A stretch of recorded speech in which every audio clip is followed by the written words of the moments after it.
Alright, let's see if I still know how to make a video. I know I'm a little bit late, but this is the Neo70 by Keycaps. It comes in what is actually my favorite case by them, and in the case itself is of course the keyboard, held down by some stretchy straps. Above it are two slots perfect for storing your switch/keycap holder and your USB cable, which feels significantly better than just tossing them in the net on the top of the case like the old cases. Of course, you still get everything you need to build your keyboard, minus keycaps and switches, including an optional gummy O-ring, some not so optional rubber feet and gaskets, a set of PCB clip-in Neo stabs, and the aforementioned braided USB-C to A cable, Neo branded keycap and switch holder, and a tiny screwdriver for some reason that serves absolutely no purpose. I'll explain why during the build. If you got the wireless version of the board, then it also comes with a 2.4 GHz dongle that has a USB-C input for some reason.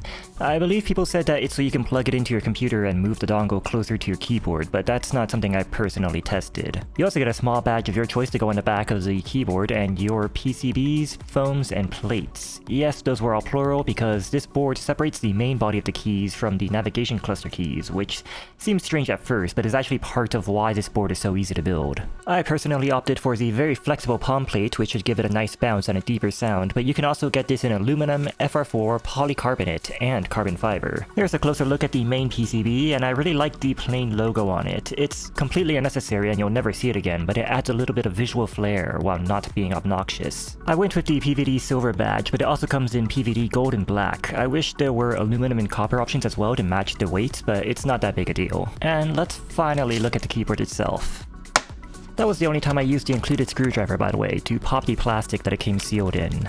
As you can see, this is a single piece case with a profile very similar to the Neo65, a board which I built last year on this channel. It's just a little bit longer for the navigation keys, which is by no means a bad thing. Sitting in the board are some more foams, and underneath them a warning sticker telling you to peel off these stickers and foams before assembling. The one on the right seems to have fallen off during shipping, but it's not that big a deal. I doubt anyone would fail to notice them sitting in the case. Those foams were covering these magnetic connectors for the PCB, so make sure you actually remove them. There are two in the center for the main board and one on the right, and while that one is a little bit wobbly, it hasn't caused me any problems yet, so don't let that bother you. If you ordered the wireless version like me, then Keycaps pre-installs a battery as well, but it's not visible at all from the outside. Interestingly, while this is a single piece board, a part of the top actually comes off. Right above the arrow keys is a piece of aluminum that magnetically connects to the board. This is a part of how you assemble the navigation cluster without having to screw in anything. The other part is using these rubber gaskets, but before we get into that, let's put on the rubber feet.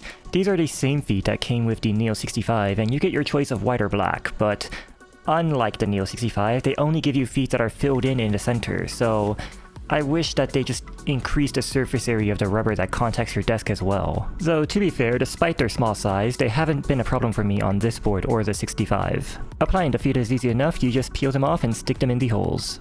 Back to the assembly of the PCB, for the right side you just have to stick the included rubber gaskets into the 8 slots around the PCB. Make sure that the flat side of the gaskets are on top, and then you can just push it into place. You should wait until your plate and switches are in though, I'm just doing it now to show you how it's held in. If we stick the PCB in there and take a closer look at it from an angle, you can see that the rubber gaskets are now caught in these grooves cut out for them, keeping them from falling out. Don't worry too much if you forgot something and need to remove it though, the hole in the center makes it easy to remove.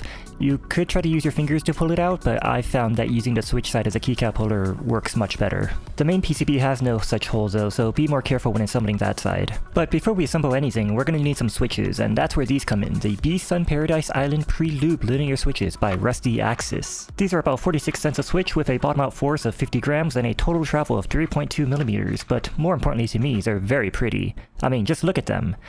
And here's what they sound like.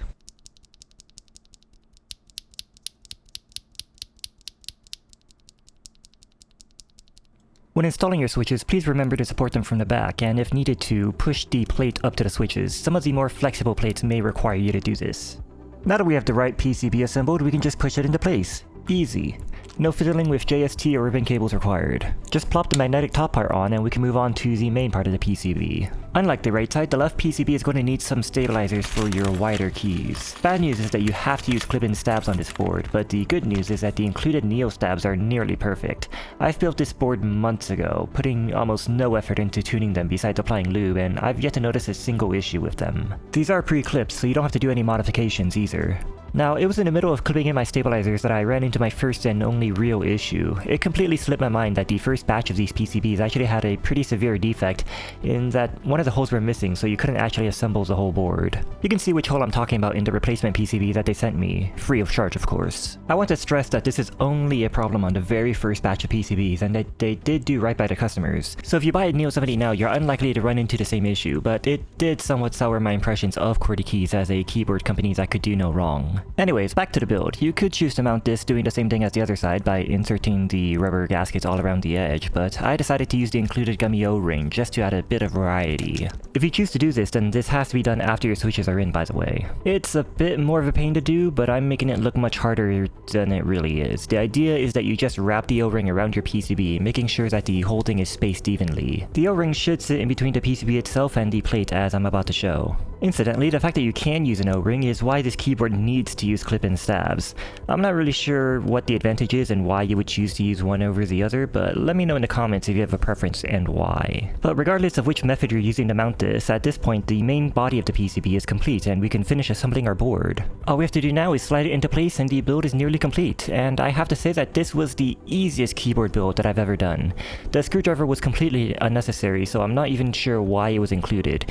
You don't even need it for the stabs because they're not screw-in. Going forward, I hope that more keyboard companies copy this approach and make more magnetically connected PCBs and screwless assembly cases. As you can see, it's very solid and there's practically no risk of anything falling out. Just for the ease of build alone, I'd recommend this to anyone looking for a 70% keyboard. Well, unless it somehow sounds and feels bad, I suppose, so let's stick some keycaps on and find out if it does. This is the officially licensed Magic the Gathering Phyrexian keycap set by Clackeys. Now, if I match against you and you're playing a toxic Phyrexian deck, then I'm just gonna FF because I don't enjoy playing against poison counters. But I love the aesthetic of the Phyrexian language so much that I couldn't resist pre-ordering this set when it was announced. They come in this just really lovely box that is much thicker and sturdier than most keycap boxes that I've received, especially GMK. Unfortunately, and I actually found this out while editing this video, Clackeys shut down earlier this year due to a lack of sales and growing costs. I would have been fine with getting a GMK box if it meant the business could keep going because the keycaps inside are also exceptional. I'm sad to see this company go and I'll always cherish this one set of theirs that I own. Inside are 3 layers of keycaps sitting inside these nice plastic trays with a layer of foam on top to keep them safe. I'm assuming all this isn't cheap, so I appreciate everything about the packaging. These are Daiso PPT, but the print is very clean and the main selling point is obviously the Phyrexian writing on the left.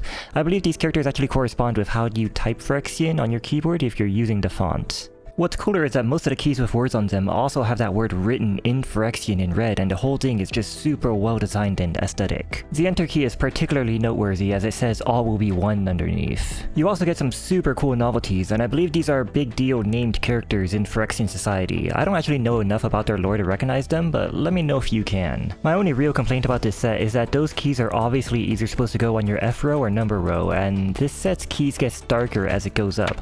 Yet these novelties are as bright as the bottom row's keys, so they look out of place when you put them on the top rows of your keyboard. Let me show you what I mean, and let's get a sound test while we're at it.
And yeah, I have to say that this board sounds and feels incredible. I've had this for about half a year at this point and I have no complaints. If you're looking for a good starter board or just in the mood for another 70% in general, then I highly recommend the Neo70. If you've stuck around till the end of this video and like and recommend it, then please like, share, and subscribe. It would really mean a lot to me. I'm hoping to get this channel monetized soon because of the reasons I'm about to discuss. If you already subscribed to me, then first off, thanks for coming back. I think it actually helps with the algorithm more than new viewers coming in after a long hiatus. You might have been wondering if I left the keyboard scene, and don't worry, no, I haven't.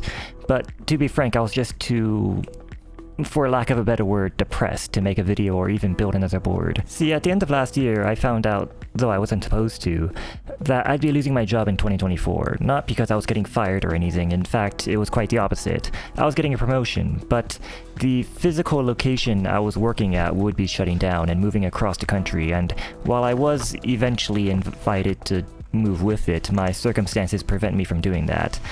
And also, I don't want to live in the middle of nowhere. But the keyboards that I bought last year kept coming in. Now I have a pile of unbuilt keyboards sitting in a corner waiting to be built. And then Clackeys started selling their Neo Ergo, and that snapped me out of it, and now I'm gonna go back to making videos again because I am just that excited about the Neo Ergo. The videos are gonna start with keyboards that you can actually buy because those are, you know, relevant. But I do have some keyboards that are sitting there that I've been teasing for a while and I can't wait to build them. So if you've watched this far, please subscribe. I already have all the watch hours I need for monetization. I actually got that ages ago. And if for some reason you want to support me directly, I'll have my Ko-Fi linked in the description. Either way, I'll see you next time when I build the Neo Ergo.